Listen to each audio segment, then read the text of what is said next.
Assalamualaikum warahmatullahi wabarakatuh. Sobat Bumils, Anda hamil dan takut berat badan makin tidak terkendali? Mari kita simak video berikut ini.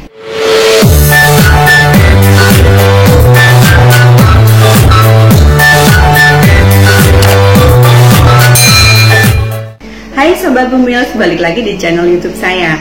Kali ini kita akan membahas tentang kenaikan berat badan selama hamil. Ada loh caranya dan ada loh rumusnya. Jadi nggak sembarangan untuk Sobat Bumils bagaimana kenaikan berat badannya selama hamil. Sebelumnya kita lihat nih di gambar, kenapa sih berat badan ibu hamil itu meningkat? Wajar saja karena selama hamil, ibu hamil itu terjadi peningkatan berat pada darah, ada cairan tubuh, ada payudara, bayinya sendiri, rahimnya sendiri, dan komponennya seperti plasenta dan cairan ketuban. Nah, di sini bisa kita lihat bahwa komponen yang paling banyak adalah selain bayi, yaitu 2,7 sampai 3,6 kg.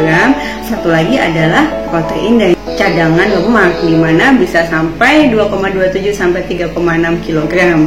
Nah, itu kenapa selama hamil pasti ada kenaikan berat badan. Dan jangan sampai kenaikan berat badan berupa cadangan lemak inilah yang meningkat drastis ya. Nah, kemudian gimana sih caranya kita melakukan penilaian status nutrisi ibu hamil? Ada banyak cara, ada indeks massa tubuh, ada lingkar lengan atas. Nah, tapi dalam menentukan kenaikan berat badan selama hamil ini kita menggunakan indeks massa tubuh. Seperti kita bisa lihat di gambar sebelah ini, di mana cara menghitungnya adalah berat badan sebelum hamil, jadi tidak saat hamil ya. Berat badan sebelum hamil, modal awal Sobat Bumils ini sebelum hamil, berat badannya dibagi dengan tinggi badan dalam meter dikuadratkan. Seperti pada contoh, misalkan berat ibu hamil sebelumnya adalah 55 kg, kemudian tinggi badannya 150 cm. Nah, kita ubah nih setara dengan 1,5 meter, maka dimasukkan ke dalam rumus dan IMT ibu hamil ini adalah 24,44. Mudah bukan? Kemudian untuk kriterianya, karena kita adalah orang Asia, saya di sini menggunakan WHO Asia Pasifik, dan kenaikan berat badannya kita menggunakan rekomendasi dari Institute of Medicine. Nah, di sini untuk yang pertama kriterianya adalah underweight, di mana IMT-nya kurang dari 18,5. Nah, ibu hamil yang underweight boleh naik berat badan, targetnya adalah 12 sampai 18 kg. Di mana saat trimester pertama yaitu 1,5 sampai 2 kg kenaikannya, dan pada trimester kedua dan ketiga kenaikannya adalah 0,58 kg per minggu. Kriteria berikutnya adalah normal weight, di mana IMT 18,5 sampai 22,9. Di sini ibu hamil boleh naik berat badan 11,5 sampai 16 kg. Di mana sama untuk trimester satunya, tapi untuk trimester 2 dan ketiga ibu hamil boleh naik 0,45 kg per minggunya.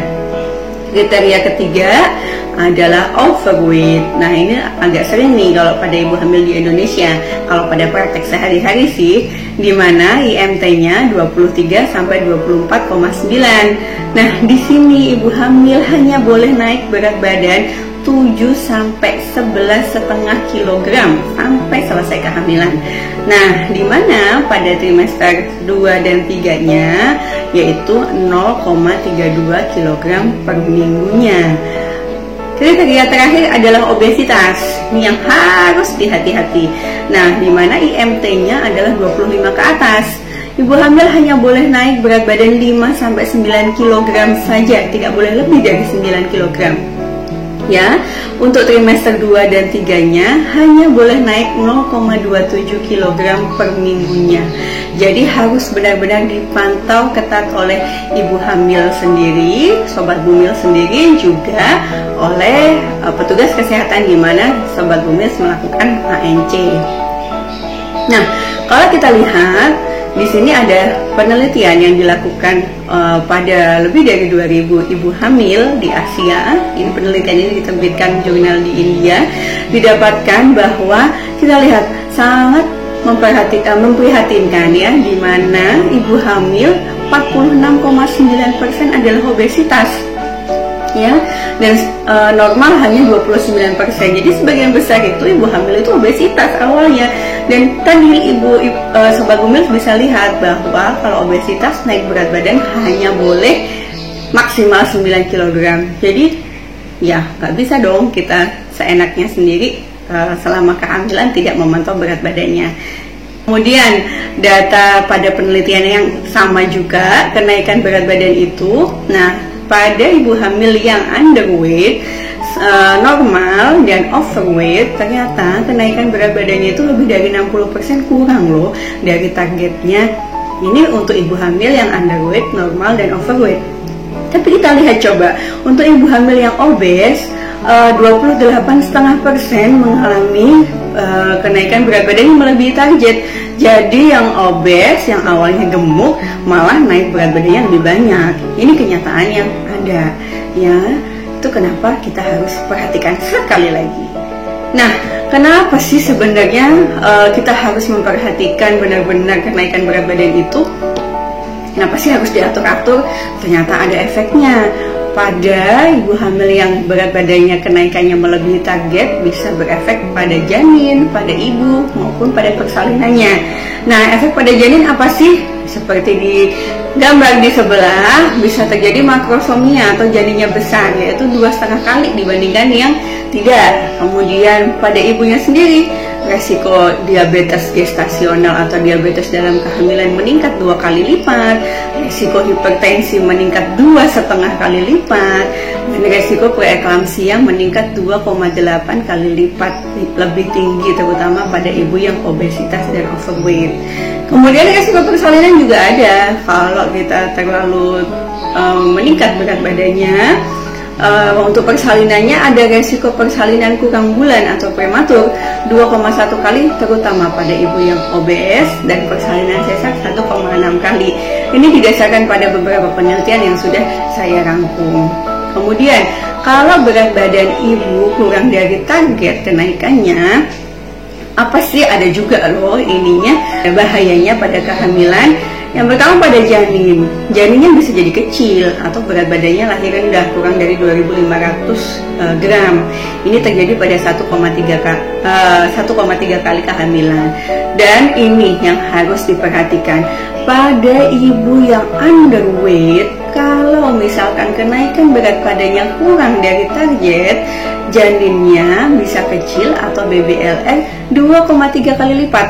Cukup tinggi bukan? Untuk efek ke ibunya sendiri, untuk penyakit-penyakit pada ibu yang mungkin efek hipertensi tidak banyak disebutkan pada penelitian, tapi bisa jadi kekebalan atau imunitas tubuh ibu bisa terganggu jika kenaikan berat badan atau status nutrisinya tidak baik. Kemudian pada persalinan ada resikonya, yaitu persalinannya kurang bulan atau preterm, seperti yang tadi juga 1,2 kali lipat. Nah, itu dia Sobat Gumils, gimana caranya menentukan status nutrisi dan berapa sih berat badan yang ideal. Ternyata nggak gitu gampang juga kan ya, dan harus dilakukan pemantauan yang ketat, baik oleh Sobat Gumils juga oleh petugas kesehatan tempat Sobat Gumils melakukan pemeriksaan kehamilan. Nah, berikutnya gimana sih caranya supaya kita bisa meningkat berat badan dengan ideal, gimana dietnya dan gimana aktivitasnya. Sobat Gumils bisa nantikan di video selanjutnya.